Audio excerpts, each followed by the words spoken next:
하나님의 말씀은 신약성경 마가복음 6장 35절로 44절입니다. 신약성경 64면입니다. 마가복음 6장 35절부터 44절에 있는 말씀입니다.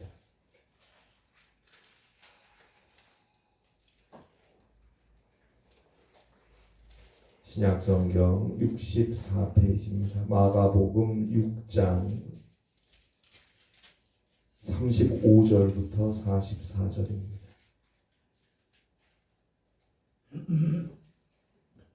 신약성경 마가복음 6장 35절로 44절 귀한 하나님의 말씀입니다. 우리 함께 한 목소리로 봉독하겠습니다. 마가복음 6장 35절로 44절입니다.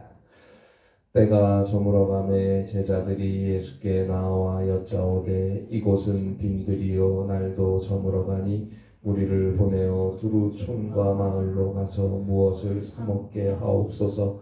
대답하여 이르시되 너희가 먹을 것을 주라 하시니 여짜오되 우리가 가서 200데나리온의 떡을 사다 먹이리이까. 이르시되 너희에게 떡 몇 개나 있는지 가서 보라 하시니 알아보고 이르되 떡 5개와 물고기 2마리가 있더이다 하거늘 제자들에게 명하사 그 모든 사람으로 때를 지어 푸른 잔디 위에 앉게 하시니 때로 100명씩 또는 50명씩 앉은지라.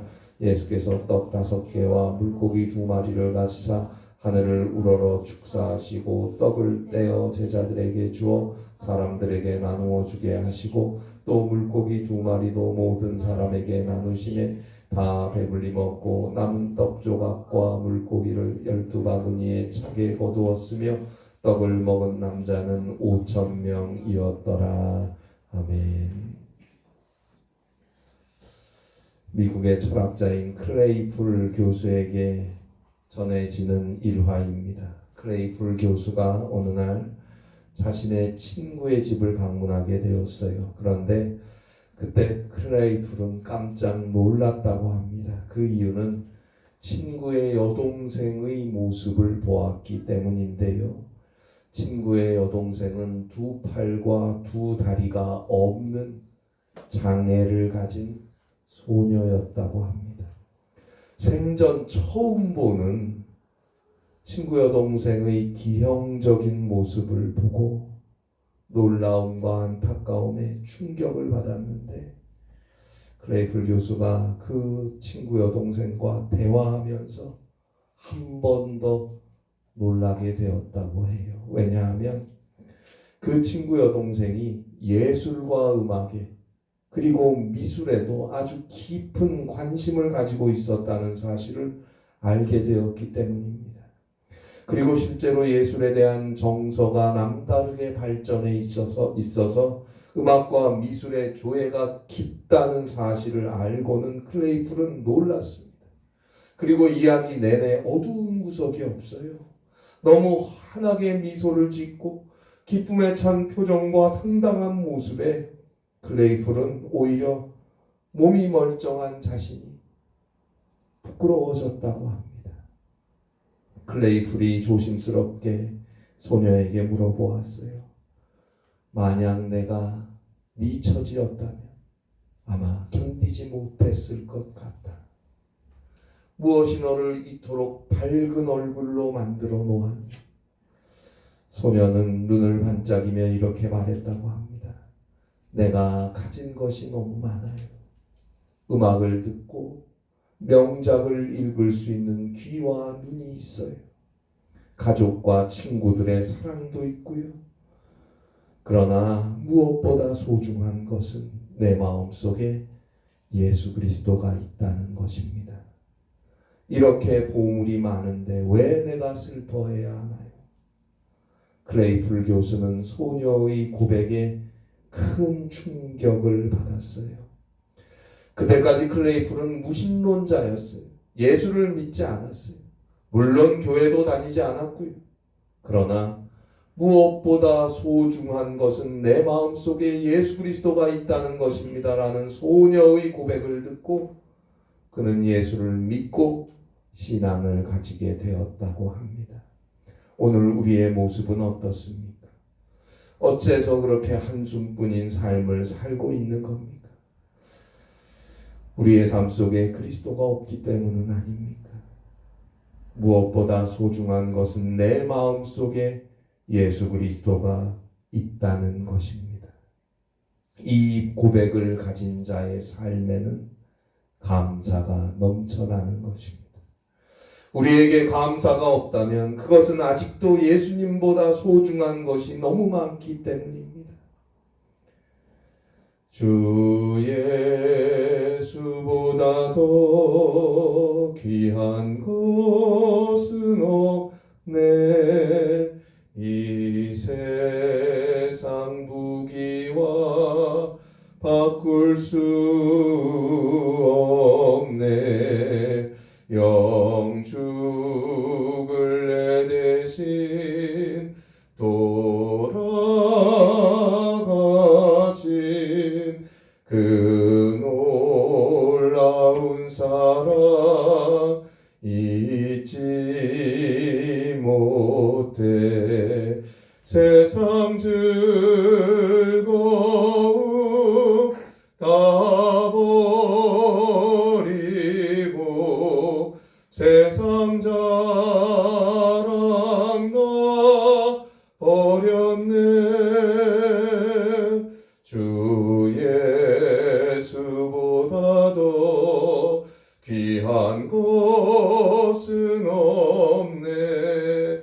예수 밖에는 없네. 주 예수보다 더 귀한 것은 없네. 그에게 오직 감사가 있는 것입니다.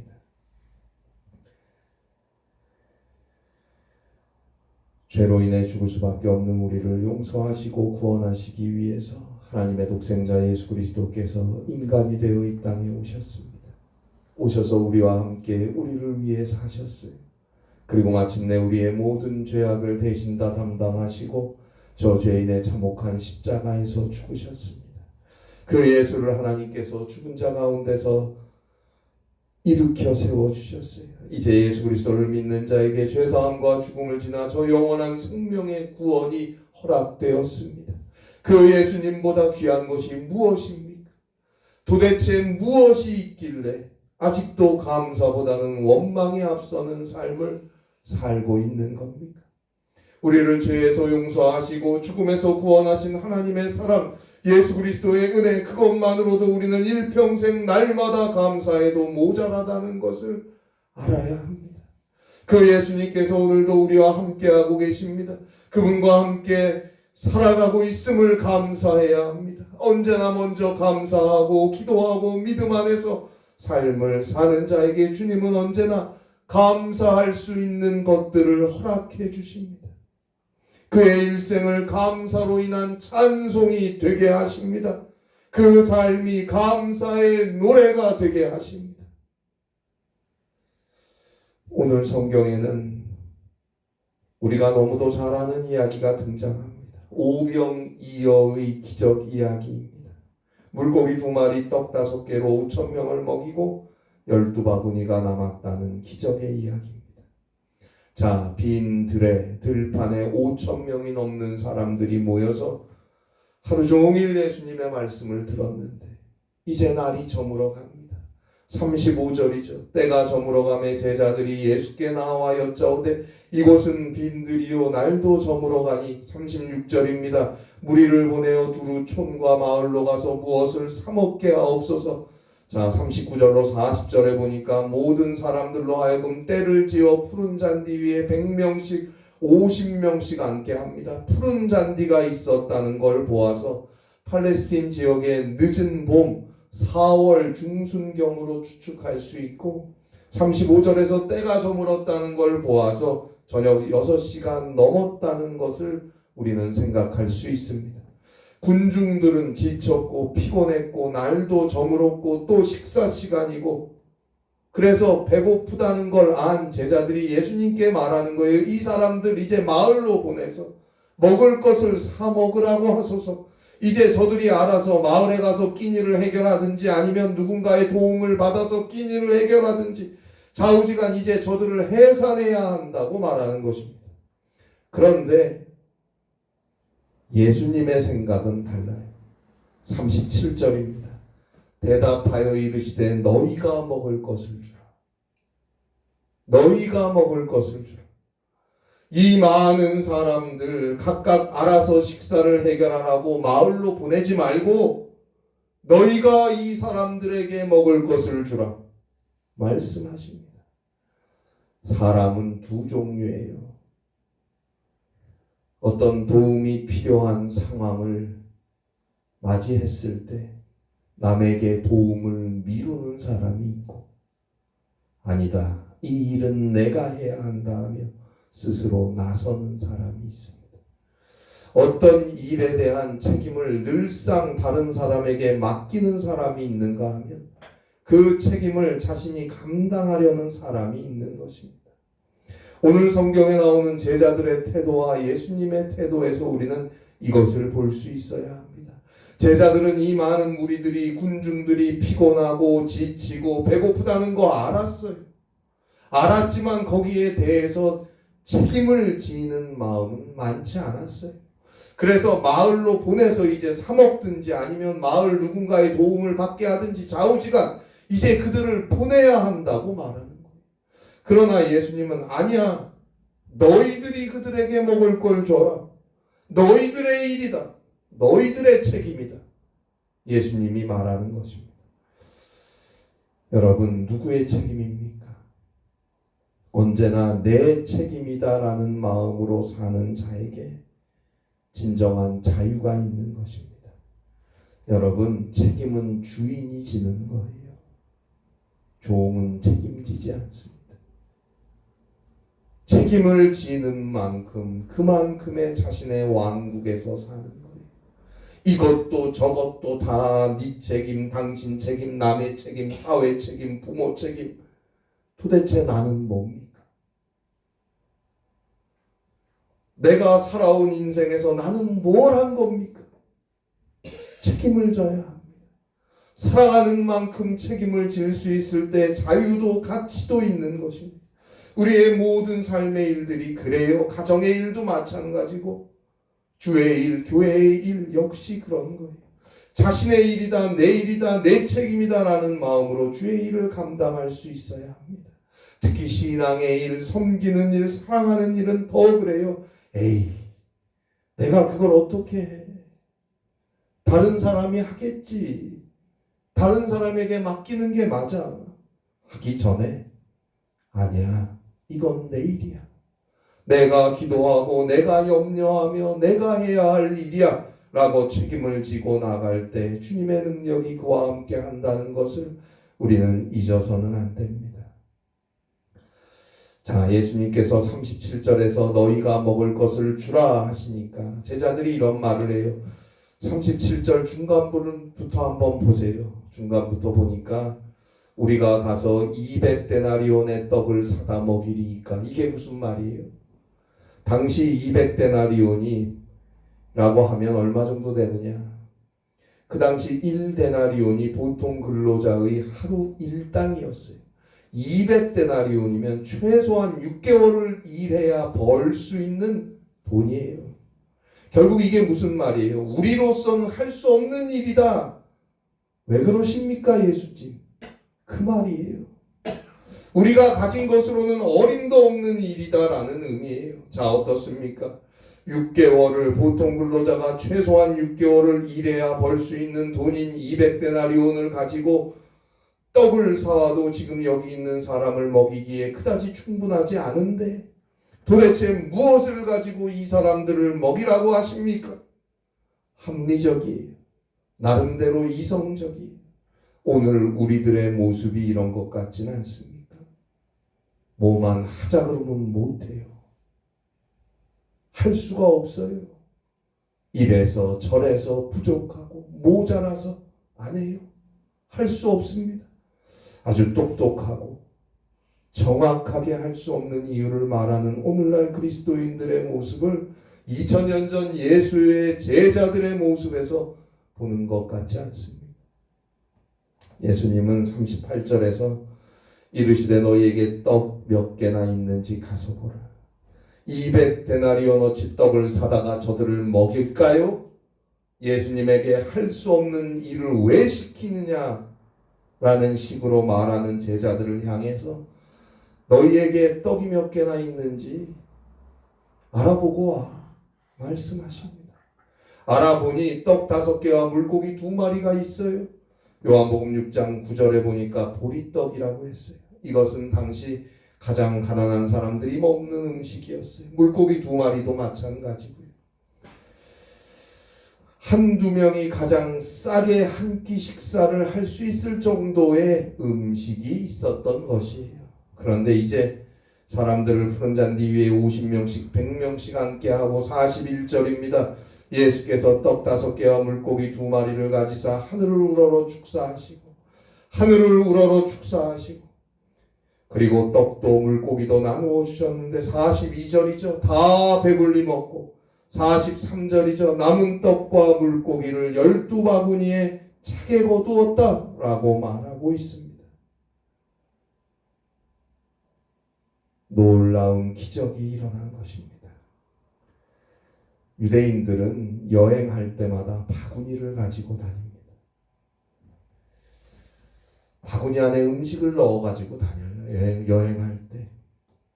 또 음식을 다 여행 기간 중에 다 먹게 되면 음식을 얻어서 바구니에 보관하기도 하는데 입구는 좁고 밑으로 갈수록 넓어지는 그런 바구니에 코피노스라고 합니다. 유대인들이 여행 다닐 때 가지고 다니는 바구니, 코피노스, 그걸 꼭 챙겼는데, 자, 오늘 성경에 12바구니에 남은 떡과 물고기를 채웠다. 왜 12바구니냐? 예수님의 제자가 12명이기 때문이죠. 자, 보세요. 제자들에게는 떡 5개와 물고기 2마리밖에 없었어요. 그것으로 44절에 보는 대로 남자만 5,000명이 있었던 당시 모든 사람들을 먹일 수 있었어요. 먹일 수는 없었어요. 남자만 5,000명이 있는 모든 사람들을 어떻게 떡 5개와 물고기 2마리로 먹이겠어요? 먹일 수가 없었어요. 그래서 못한다고 한 거고 저들 보고 알아서 먹을 수 있게 마을로 저들을 보내라고 한 거예요. 그러나 예수님은 너희가 먹을 걸 주라 했어요. 그러자 다시 한번 6개월을 노동해서 번 돈으로 전부 떡을 싸서 저들을 먹여야 합니까? 하면서 안 되는 줄 아시면서 왜 자꾸 그러십니까? 라는 식으로 말했어요. 다시 말씀드리지만 오늘 우리의 모습과 닮았어요. 여러분, 신앙의 일, 그리스도의 이름으로 섬기고 사랑하는 일, 하나님의 영광을 위한 일, 주의 교회를 위한 일 못한다고 자꾸 미루고 남에게 맡기고 그러지 마세요. 그 일을 이루시는 건 하나님이십니다. 하나님께서 나를 통해, 여러분을 통해, 우리를 통해 그 일을 하시기를 원하시는 거예요. 그런데 자꾸 내 능력, 내 시간, 우리의 능력, 우리의 가진 것들을 계산하고 따지면서 할 수 없다고 하지 마세요. 내게 있는 것을 진실하게 그대로 가지고 기도하며 하나님께 맡기고 그 일을 감당하면 주님께서 그 일을 나와 함께 이루어 가시는 것입니다. 제자들의 손에 있던 물고기 2마리, 떡 5개가 예수님의 손에 맡겨지는 순간 그것은 5,000명을 먹이고 12바구니를 채우는 양식이 되는 것입니다. 내게 있는, 우리에게 있는 것들을 진실하게 하나님께 내어놓는 믿음이 우리에게 필요할 뿐입니다. 예수의 손에서는 아주 적은 것이 항상 많은 것이 됩니다. 우리는 우리가 교회를 위해, 주님을 위해 드릴 수 있는 시간도, 물질도, 재능도, 능력도 별로 없다고 생각해서 안 된다고 하고 못한다고 하고 늘 그러고 있지는 않습니까? 내가 할 수 있는 데까지 했지만 무슨 의미가 있었느냐? 내가 할 수 있는 데까지 한다고 그게 얼마나 값어치 있는 열매를 거두겠느냐? 생각하고 있다면 그것은 치명적으로 잘못된 생각이라는 걸 알아야 합니다. 당신이 하는 게 아니에요. 당신을 통해 예수님이 하시는 거예요.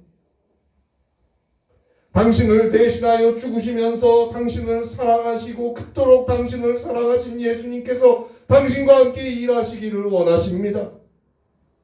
우리가 우리 자신을 예수님께 전부 내어 맡긴다면 예수님께서 우리와 함께 우리를 통해서 무슨 일을 어떻게 행하실지 그 누구도 감히 예측할 수 없습니다.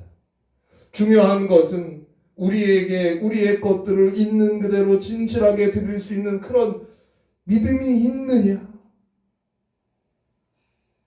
그게 문제인 거예요. 주님의 손에 드려진 우리의 것들은 놀라운 역사를 이루게 될 것입니다. 우리는 얼마나 우리를 예수님께 드리고 맡기며 살고 있습니까? 오늘 예수님께서는 손에 들어온 떡 5개와 물고기 2마리를 가지시고 41절에 보니까 하늘을 우러러 축사하시고 헬라어로 유로게센입니다. 축복하다라는 헬라어는 유로게오인데요. 이것은 하나님을 향한 감사를 의미합니다. 오늘 성경 41절에 나오는 축사하셨다는 건 유대인의 관습을 따라 식사 기도를 드렸다는 의미예요. 상상을 한번 해보세요. 푸른 잔디 위에 50명씩 100명씩 무리를 지어 5,000명이 넘는 사람들이 앉아있는데 그 앞에서 예수님께서 손에 물고기 2마리 떡 5개를 들고는 하늘을 우러러 바라보시면서 하나님께 이 양식을 주심을 감사합니다. 감사 기도 드리는 그 장면을 한번 상상해 보세요. 이 예수님의 기도가 5,000명을 먹이는 기적의 출발점이 된 것입니다. 마가복음 14장 22절이죠. 그들이 먹을 때에 예수께서 떡을 가지사 축복하시고 떼어 제자들에게 주시며 이르시되 받으라 이것은 내 몸이라 하시고, 최후의 만찬에서 예수님께서 드리신 기도에서도 예수께서 떡을 가지사 축복하시고 유로게사스 하나님께 감사하셨다고 말하고 있습니다. 이제 곧 바로 예수님 자신이 십자가에 죽을 걸 알면서 그것을 기념하기 위해 떡을 떼면서 예수님은 감사 기도를 드리셨어요. 자신이 죽을 줄 알면서 죽음을 눈앞에 두고 자신의 몸을 준다는 걸 기념하는 마지막 만찬에서 예수님은 감사 기도를 드리셨어요. 요한복음 6장 35절입니다. 예수께서 이르시되 나는 생명의 떡이니 예수님은 이제 곧 십자가에 못 박혀 죽겠지만 내 피와 내 몸이 곧 온 인류를 구원하는 은혜가 되리라는 걸 아셨기에 이처럼 최후의 만찬에서도 죽음이 임박한 순간에서도 하나님께 감사의 기도를 드릴 수 있었던 것이 저 영원한 천국에서 열릴 이사야 25장 6절로 8절 예레미야 31장 10절로 14절에 예언된 하나님이 베푸시는 종말론적인 잔치를 바라보셨기에 그 일을 위해 하나님의 구원의 사역에 온전히 순종하신 예수님은 감사하실 수 있었던 것입니다. 어쩌면 오늘 성경에서 보리떡 5개 물고기 2마리를 들고 하나님께 감사하셨던 예수님의 마음은 저 십자가를 향해 계셨는지 모르겠어요. 예수인 나는 나의 몸을 너희에게 내어준다. 그 십자가를 향해 있었던 거 아닐까? 내 몸을 거룩한 산제물로 십자가 위에 바쳐서 너희를 죄와 사망에서 구원해야 한다는 그 구원의 역사, 그 십자가를 향해 있는 예수님의 우리를 향한 사랑이 오늘 하나님 앞에 드리는 감사 기도에 나타나 있는 건 아닐까요? 내 몸을 너희에게 줄 수 있다니 이 얼마나 감사한가. 내 몸을 너희에게 줄 수 있어서 감사하다. 이 예수님의 감사, 여기에 기적은 있는 것입니다. 독일이 낳은 20세기 실존주의 철학자였던 하이데거라는 분은 생각한다는 것은 감사한다는 것이다 라는 말을 했습니다. 여러분, 생각하는 것은 감사하는 것이어야 합니다. 감사하지 않을 것엔 집착하지 마세요. 감사할 수 없는 것에 빠져 살지 마세요. 오직 감사할 수 있는 것을 생각하며 사세요. 무엇이든 생각하면서 언제나 그 결론은 감사이어야 합니다. 인간이 생각한다는 건 감사한다는 것이다. 받은 것을 감사하세요. 내게 있는 것을 감사하세요. 그리고 줄 수 있는 것을 더 감사하세요. 줄 게 없다고요? 천만에요. 내 시간, 내가 가진 그 무엇, 나 자신을 하나님께 맡겨버리세요. 하나님께 드려보세요. 감사함으로 진실하게 있는 그대로 기도하며 하나님께 드려보세요. 예수님께 드려보세요. 예수님께 드려진 나의 무엇, 예수님께 드려진 나를 통해 상상하지 못했던 놀라운 주의 일들, 사랑의 역사들이 이루어질 것입니다. 감사하는 자에게 기적은 있습니다. 감사하는 자에게 감사할 수 있는 일이 생겨나는 것입니다. 아까워서 감사 못한다고요? 평생 아까워서 감사 못하며 살 겁니다. 행복해서 감사하는 것 아니에요. 감사해서 행복한 것입니다. 행복할 수 있도록 하나님이 그 인생을 감사로 채워가실 것입니다. 하나님께서 감사하는 그 사람의 삶을 행복할 수 있도록, 그래서 더 감사할 수 있도록 그 삶을 돌보시고 함께하는 것입니다. 그게 진정한 그리스도인의 삶입니다. 이 은혜 안에 살아가실 수 있기를 바랍니다. 기도하시겠습니다. 하나님 아버지, 주님의 손에 우리의 있는 모습 진실하게 맡기고 드릴 수 있는 믿음과 감사가 있게 하셔서 우리의 삶 속에, 우리의 가정과 우리의 교회와 이 나라 위에 예수 그리스도의 능력과 그 축복이 날마다 넘쳐나게 하시고 날마다 더 큰 감사를 창조하며 살아갈 수 있는 귀한 삶, 가정과 교회가 될 수 있도록 은혜를 허락하여 주시옵소서. 부족하고 연약하지만, 진실하지 못했고 없지만